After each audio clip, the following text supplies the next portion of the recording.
Bismillahirrahmanirrahim. Assalamualaikum warahmatullahi wabarakatuh. Alhamdulillah teman-teman, kita dapat berjumpa lagi di pelajaran IPS siklus 2. Kali ini kita akan membicarakan tentang kenampakan perairan. Apa sajakah kenampakan perairan itu? Silahkan simak penjelasan berikut. Kenampakan perairan yang pertama adalah samudra. Samudra adalah laut yang luas dan sambung-menyambung yang meliputi permukaan bumi. Menurut Yuli Sokalski, terdapat 5 samudra, yaitu Samudra Pasifik, Samudra Atlantik, Samudra Hindia, Samudra Antartika, Samudra Arktik. Samudra Pasifik adalah samudra terbesar di bumi. Luasnya sekitar 166 juta kilometer persegi atau sepertiga luas permukaan bumi.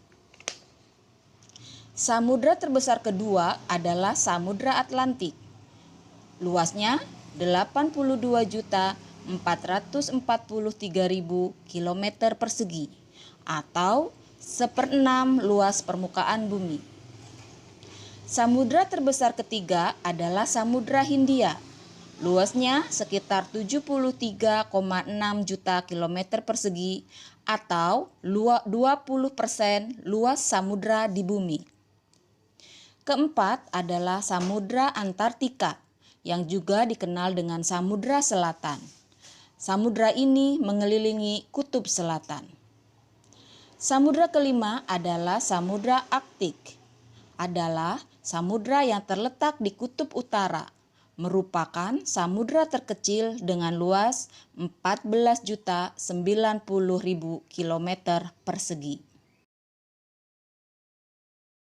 Kenampakan perairan yang kedua adalah laut. Laut adalah kumpulan air asin yang amat luas dan menggenangi sebagian besar permukaan bumi dan memisahkan daratan menjadi pulau-pulau. Indonesia disebut negara maritim karena 70% dari wilayahnya adalah lautan.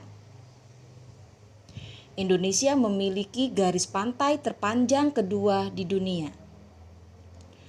Laut-laut di Indonesia contohnya seperti Laut Jawa, Laut Banda, Laut Arafura, Laut Flores, Laut Natuna, Laut Seram, Laut Sulawesi, Laut Maluku, dan masih banyak lagi yang lain.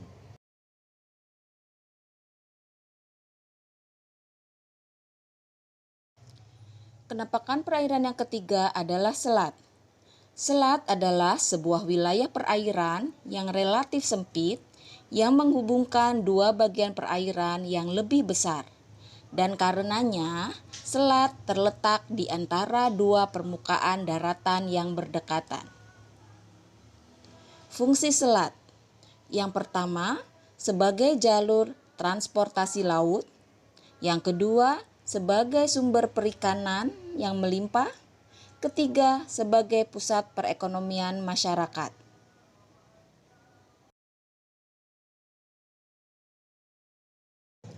Kenampakan perairan yang keempat adalah sungai. Sungai adalah aliran air di permukaan yang berbentuk memanjang dan mengalir secara terus-menerus dari hulu ke hilir. Arah aliran sungai sesuai dengan sifat air, yaitu dari tempat tinggi ke tempat yang rendah. Sungai bermula dari gunung atau dataran tinggi menuju ke danau atau lautan. Berdasarkan sumber airnya, sungai dibagi menjadi 3. Yang pertama, Sungai Tadahujan, yang kedua, Sungai Gletser, dan yang ketiga, Sungai Campuran. Sungai Tadahujan adalah sungai yang airnya berasal dari proses presipitasi atau hujan dan keluar melalui mata air di bagian hulu. Contohnya Bengawan Solo, Citarum, dan Ciliwung. Sungai Gletser adalah sungai yang airnya berasal dari es atau salju yang mencair. Contohnya Sungai Mamberamo yang airnya berasal dari es di Puncak Jaya. Sungai Campuran Airnya berasal dari proses presipitasi dan pencairan es atau salju. Contohnya, Sungai Digul.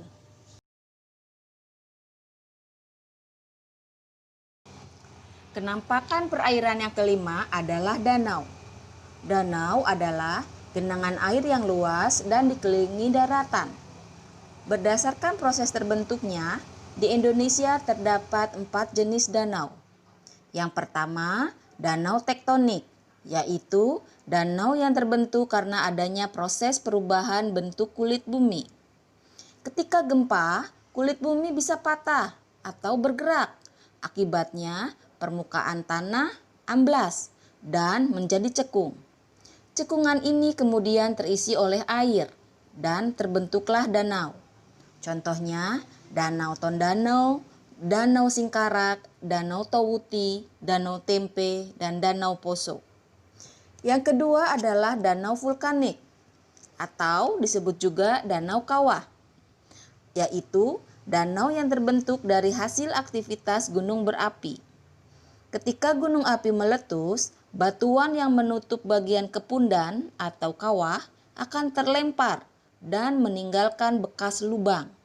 Ketika hujan turun, lubang kawah akan terisi air.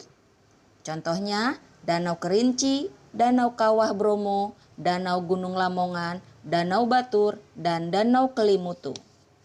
Yang ketiga adalah danau tektovulkanik.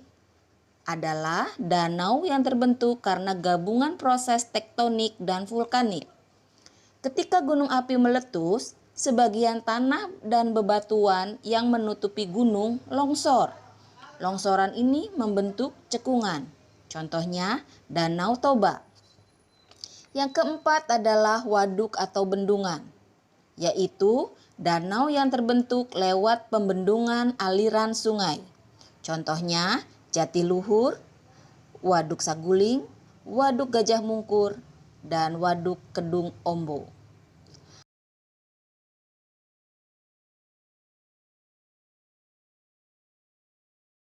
Kenampakan perairan yang keenam adalah rawa. Rawa adalah dataran bertanah basah yang selalu digenangi air secara alami. Rawa biasanya berada di sekitar sungai atau muara sungai yang cukup besar. Ciri-ciri rawa.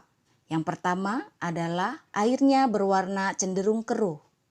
Kedua, bagian dasar berupa tanah gambut. Dan yang ketiga adalah bagian permukaan ditutupi oleh tumbuhan air seperti bakau dan eceng gondok.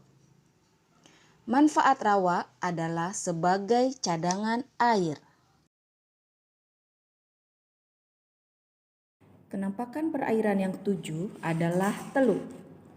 Teluk adalah laut yang menjorok ke darat. Hal ini menjadikan selat memiliki pantai yang melengkung. Contohnya adalah Teluk Bone, Teluk Lampung, Teluk Balikpapan, Teluk Tomini, dan Teluk Cendrawasih. Demikianlah penjelasan tentang kenampakan perairan. Semoga dapat kalian pahami. Insya Allah kita jumpa lagi pada siklus ketiga. Assalamualaikum warahmatullahi wabarakatuh.